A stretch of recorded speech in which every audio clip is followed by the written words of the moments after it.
Orange Man versus Sleepy Joe, Apple versus Android, Xbox versus PlayStation. These are all valid questions, big questions of debate on the internet, but the biggest one is judicial review versus judicial activism. Today we're going to be comparing judicial activism versus judicial restraint. So what's the deal with these two contrasting ideas in the world of judicial decision-making? Judicial activism and judicial restraint are all about keeping a check on power, ensuring that the government and constitutional bodies don't misuse their authority. It's like a balancing act for activist judges. You know activism, like those climate change liberals you see on the streets outside of Walmart. Anyway, here's the drama. Judicial activism is all about judges advocating for contemporary values and personal views on public policy, even if it's not quite constitutional. On the flip side, judicial restraint encourages judges to avoid unconstitutional decisions and limit their powers. Heck, even in the battle of judicial activism versus judicial restraint, restraint means courts won't let Congress or other constitutional bodies reinterpret the Constitution willy-nilly. They play it safe, upholding acts that don't cross constitutional lines, and to promote judicial restraint in the U.S. federal courts, there are some nifty doctrines at play, like the doctrines of ripeness and mootness. They keep judges from making calls on abstract or settled disputes, ensuring their decisions have practical, beneficial effects. But guess what? Not all countries follow the same rules. Some, like Germany, have courts making decisions without the need for adversary proceedings. They're doing things their own way. Now, what's in the bag for those who dig judicial restraint? It's all about avoiding constitutional issues when possible.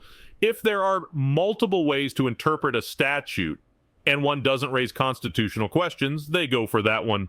Plus, if there's a constitutional issue on the table, restrained judges presume the government's actions are A-OK, and only strike them down if it's a crystal clear violation of the Constitution. In essence, judicial restraint is like telling judges, hey, be cautious, don't go overboard with your constitutional interpretations. It doesn't dictate a specific method for interpreting the Constitution, just urges judges to take it easy. Now, switching gears, let's talk about the rebel in this story, judicial activism. This is where judges exercise their power to review federal-level decisions, especially on constitutional matters. It gives them the authority to toss out legislative or executive actions that don't quite cut it.